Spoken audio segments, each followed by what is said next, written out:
Shop here. All those artifacts and the walls. What part of the shop? I'm filming everything, just going through it and just trying to film it all. Don't forget the other side. Didn't you talk? Well, you're doing all the talking right now. Then it's gonna be a pretty boring take if you don't talk. So have you had a chance to go sailing much? Sailing, yeah. I've been going every weekend. Well, last weekend, the weekend before was kind of wet. Weekend before, I had my grandson down. We went down and laid around. He's more interested in the dinghy with a motor than he is with sailing. Well, it's a matter of time. Around. But he's been taking the sailing course up at Davis Island. You know, I don't know. And yeah, last weekend I had a nice sail. Out and go. Water down there is terrible black. Got out clear. I used to say Lake Union. Well, I just haven't been out on Sprite because it'd be the problem. So you got any trips planned? It's too hot to think about it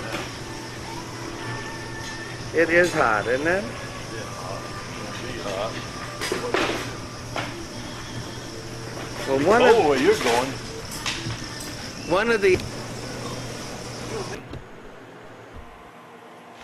And that was a boat that you had in Panama?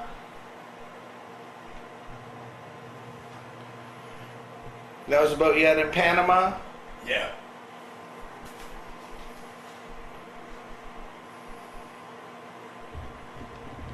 Ass off of them down there in Panama and get a little rough out and go on from there.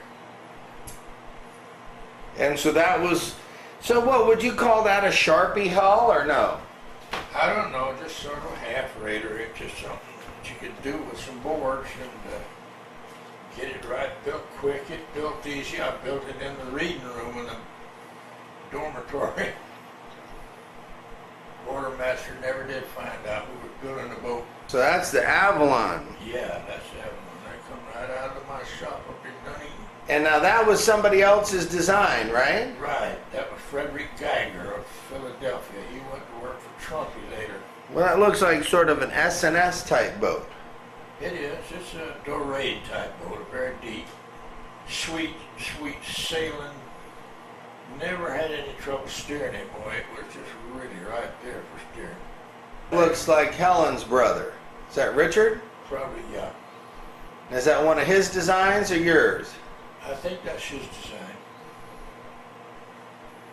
Never mind. Boy, she's pretty streamlined and racy looking. Oh, she did sail good, man. Did she win many races? Oh, yes, he won a bunch. Yeah, that's Bluntstown, where I bought the Juniper. Isn't that beautiful? Uh-huh. Moran is. That's the one that won the Royal Gaboon for us. That scow type boat? Yeah. That rascal was fast. Mr. K. Sharpie, I don't know if you ever saw that or not, did you? Mr. Kamensky Sharpie. It looks pretty darn fast. Well, it would have been if he'd have known a little bit better what he thought he knew. But you know Is that the Kamensky kids? No, that's a little old boy that hung around my yard where I lived in Clearwater, and he come to the shop. His name was Dewey Thomas. Uh-huh. And the kid, I just carried him with me everywhere. Boy, I bet that was fast. Well, it wasn't bad, but he had a strange back end on it. It had a piece of pie cut out of the back end of the boat. Uh-huh. So he could lift the rudder up. See the rudder's up there? Uh-huh, right. I told him, I said, that ain't no good. That's going to be sucking backwards on you all the time. I said, just needs a little more rocker back there to make National Pier. That's McIntosh's boat. Yeah, I've been there. That's a big boat. I thought he had a little boat down there. Well, now his boat ain't big. It just looks that way. Was he living on it, or what was he doing? We were in a Havana race.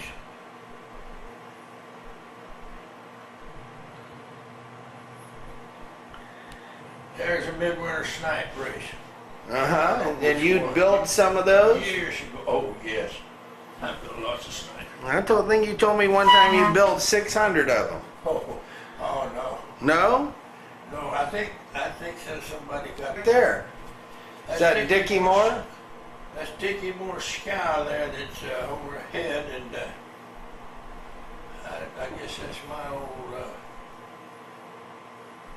St. Laurentians. See, she busted that bottle and they got it just right. Was See that Mrs. Kamensky? Yeah, see the red stuff in the air? Mm-hmm. That's it. That's it. That was the finest boat. Did you ever work on it? No, but I've seen it sail. I'm going to tell you, that Rhodes is some kind of a designer too, don't ever forget. Philip Rhodes? Oh, yeah. Well, I saw it sitting there at Sneed Island Boat Works for years under the covers. Yeah. And there's Hitch Kamensky, right next to Donald Heiser, and I don't know who the other guys are. Hitch on this end. Who's the other? Well, that tall guy and that little fat guy are from Tennessee, I think. Have them a boat. That you kept it right there with the fishing boats, huh? Well, just up around the corner there. Well, that must have been exciting to be in Panama. Just a really interesting place. Here. That's Richard's boat. Well, that's a cute looking boat. Well, it's kind of a Chesapeake, what Chappelle called a three-sail bateau. It was V-bottom, and it had a nice little gray 16, and it run under power like a rabbit. And it sailed. It was a real good sailor, but it was one heavy rascal. He had to go and he worked for 2 years cutting the framing out of Madeira. You know what Madeira is? Like, Scow. I wish you'd had a ride in that. well, you know, I had a ride on a scow when I was young. When I was 12 years, he wanted to sell it for $125. And I bought it from him, and I paid him so much a month. That an E-scow? I think it was called a Lark scow. I really don't remember, Clark, to tell you the truth.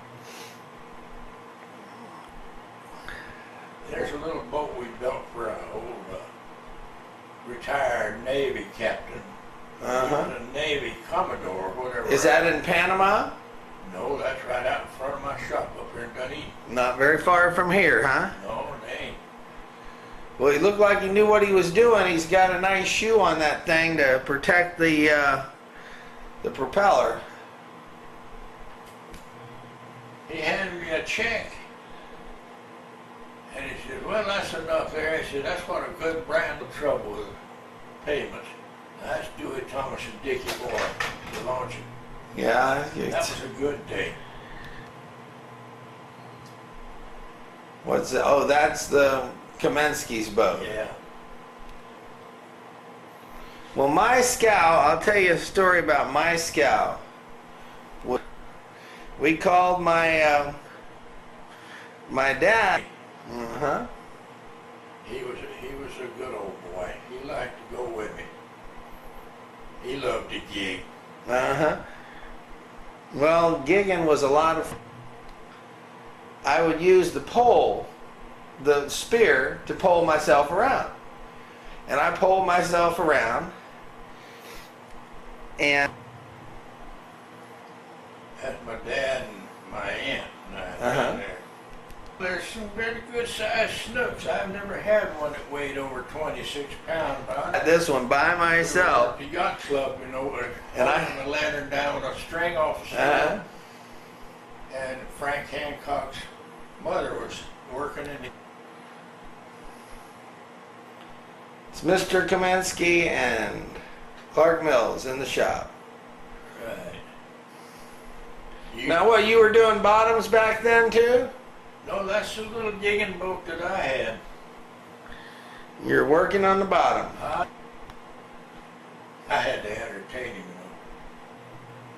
So that was your Panamanian boat. Well, I built it in the barracks. Is this on Mac's boat? Mac's boat, yeah. So what's he doing with such a big boat down in Panama? Well, that ain't such a big boat. I keep telling you, it ain't a big boat. I don't think the sucker's, I don't think it's but about 6.5 feet wide. You know, it's an action sausage maker, that boy. Yeah, they are. That's old Donnie Cochran and Frank Levinson, I think. No, that's Howard. That's my brother-in-law, Howard. I just heard that, and I'm just going, well, what in the hell kind of thing is that? You I know? don't know if there's anything. Now, when that thing raised up on one ear like that, it was going through the water, I got to tell you. And that was that scow. Yeah. And It's that's just small. It looks like it could be a windmill, but maybe not. I don't think so. Those are what? Sea bags. Sea bags. That's the one down in Panama. Yeah, I just brought the plan home and made a couple more hulls. And this one guy, he wanted his with a keel on it, and a Marconi rig. Yeah? Well, the one that we had center boards and it was gaff rigged.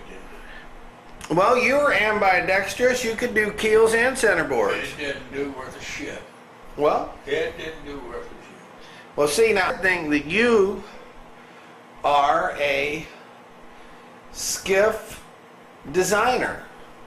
I think you're like a Sharpie skiff designer, and I think that's what you are, and I don't think you probably would even agree with me on that. Well, I like that better than anything else. I tried to do a little of it. Well, I mean, you got... There wasn't that much offered to me, you know. Mm-hmm. Like, The right here, the boat for here, was a centerboard boat. I mean, there's no question. there just ain't no water now. That now, Yeah. 8 foot of draft, like that boat that Joe Myers had. Or like this boat right here, there's a 6-foot draft boat. He's a Tampa Bay boy, and that's what Tampa Bay is not a real fine small boat bay. You know that. It can get terrible up in Tampa Bay. Yeah. No name storm. I remember that. And I was out in that storm. Oh boy. And I was coming in, and the one shrimper says to the other one, he said, That, that's Richard's design. It wasn't bad, but you know, we learned a lot. I learned a lot from that boat. mm-hmm. I found out why the Chesapeake Bay sharpies are plank crossways. Mm-hmm. When that boat gets to pounding, the damn bottom flexed. Even with that hard framing. I thought, yeah. Well, you know, you gotta do it one time to really learn what the hell's the matter. Oh, bumping your head. Let's put a little more crown in this cap top. Is that a sea bag right there? Yeah, that's a sea bag. So you made a number of those. No, I built 2 here in Clearwater and 1 in Panama, just 3. So that was like a big Sharpie type. No, that was more like a fish class, only Mm-hmm. shrunk down with a little more freeboard. It was only 18. That's a little old girl I used to. She and her little neighbor used to ride with me all the time. They're nice little kids. Then she wanted her own boat, and her dad told her, well, let's go get one. They come up my shop and ordered a boat. Uh-huh. That little boat right there, it sailed nice. It was just a little old Sharpie. Mm-hmm. And now there's some of my snipes. I built a bunch of them. And you didn't build 600. Hell no. Have 600. I ain't never built 600 nothing. Well, how many? Now there's a picture that I wish was clear because you can see the shells on the bottom when you got a screen. Uh-huh. And that's a boat you built or no? Oh no, that's just an old boy that I knew that he and his brother were in school when I was, and he'd never done anything all his life except throw a cast net. That skiff right there had a air-cooled motor in it. Well, he... There was a box, a big old box about 3 foot square with ice in it. Uh-huh. Now, that's a forerunner to the windmill. See that nice dead rise on that? Is that the one you built for the preacher? Yeah. See, I listen to you. That, You don't think I'm listening half the time. That was a ugly little boat, but it was fast. Uh-huh. And that preacher loved it. It looks fast. And it was fast. Is that some sort of a canoe type class or something? That Yeah, one other that's one? the other little girl. I built a little boat. She wanted to looked like a 110. I said, Yeah, 110. well, I said, that ain't nothing but a damn 3-plank back. Wasn't it Ray Hunt? Oh, see, Raymond? I guess Ray Hunt. Yeah. You know, a lot of these shows on TV. His name's Peter Eisler. Real A1 guy. I mean, he was the biggest party animal when we were sailing. He drank more than anybody. He partied more than anybody. And now he's gotten a reputation. He did the America's Cup as a, you know, like navigator or tactician, you know? Tactician as being a hot sailor, you know, from that. Good looking boat to come out of a little old Beautiful. I bet at the time, mud bank. I bet at the time everybody was really impressed. Because he just wanted to go to the races. It wasn't all of that fancy cruiser. You know, on top. Is that a snipe? Yeah. We used to build our own trailers, you know. Mm-hmm. Well, I sold a bunch of snipes. And they won in all directions. Except somebody that can sail. Uh-huh. That sounds like good advice. I don't think it can be that much. Yeah. Selling Windex? Well, we used to go out, or I used to go out, and anybody that didn't have a Windex, we'd offer to give them one. If they were winning and they didn't have a Windex, we'd say, hey, I'll put it up there for you. I'll give you one. And the reason we did that is in our app. And if somebody lost one before a race or something, I'd be climbing up there to the top of their mast to put one on for them. Inherited that from her dad, and that's what pays for her what she does. Profitable. You know what I'm saying? Yeah. The masts and all that other stuff lost money. Dinner there just because I brought him a rudder and gave it to him. Uh-huh. He bought a snack from me. He phoned me up from Havana. Says, can you ship me a new rudder? I said, well, I'm coming down to the race next week. I'll bring you one. Great. I took it and shoved it in Macintosh's bills. Had it all varnished up and everything. He wanted a pig. I said,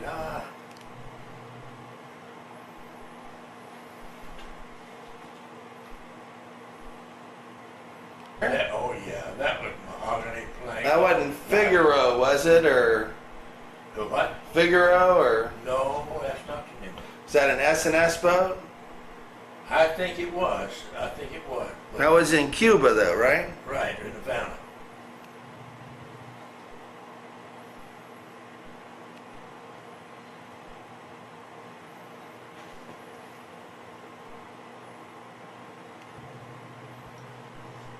What was Windsong? Yeah, that was Richard's boat. Bait trip. Now that little boat sailed good there. What is that one right there? Is that anything you had anything to do with? That's a snipe. Well, what's the boom doing up so high? I guess he's just fooling around. Is that a sea bag? Yeah.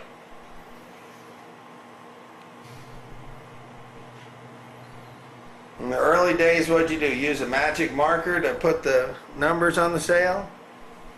I don't know. That was the original fleet, and there was a lot of homemade food. You're doing some testing, huh? Looks like your dad. Is that your dad? No, he didn't sail snipes. That was some old man from the country.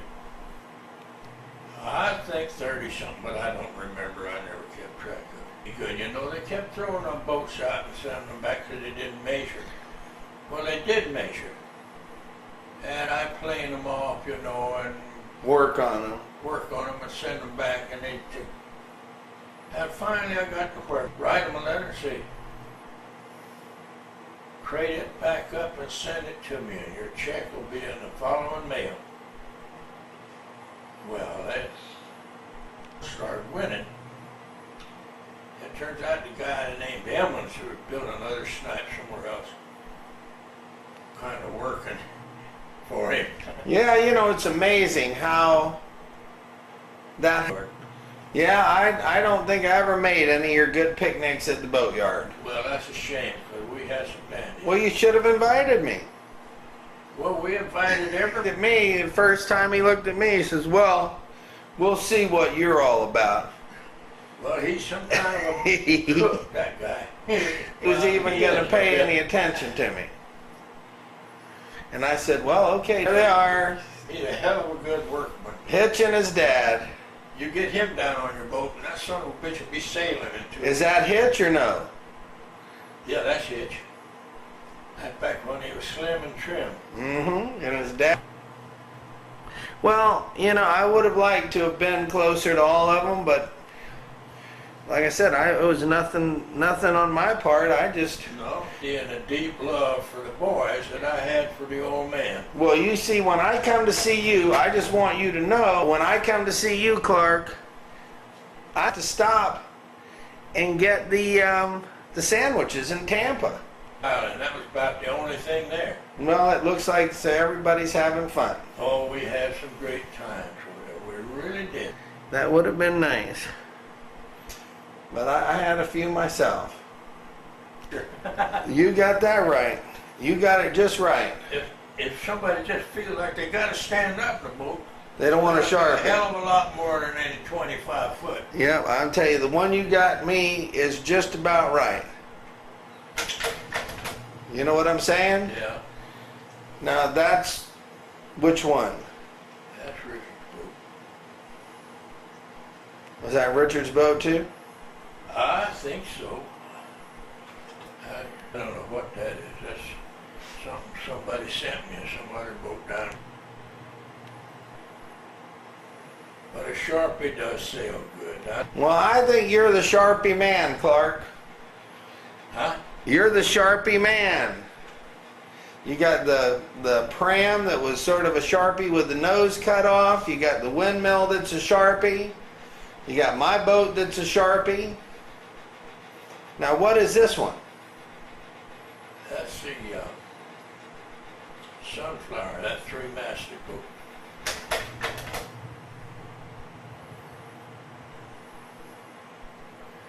It's quite a big deal to turn one of those over, isn't it? Yeah, but we didn't have no problem. I just got a bunch of old tire casings and put them under there, and the man lifted it up, son of a bitch, let her down.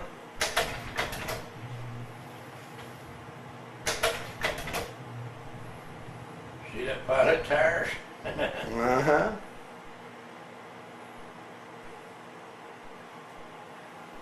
Well, that boat sailed pretty well. Well, it looks pretty nice to me. It had a little, Skeg on it. well, it's got a considerable keel, and it's got, I forget what, I think it's got about 8,500 pounds of lead on the keel. I think it was a mistake making it a three-master. That just don't work for the dam. It's no value at all. That was a 58-foot boat. And it could have had a nice inboard rig with,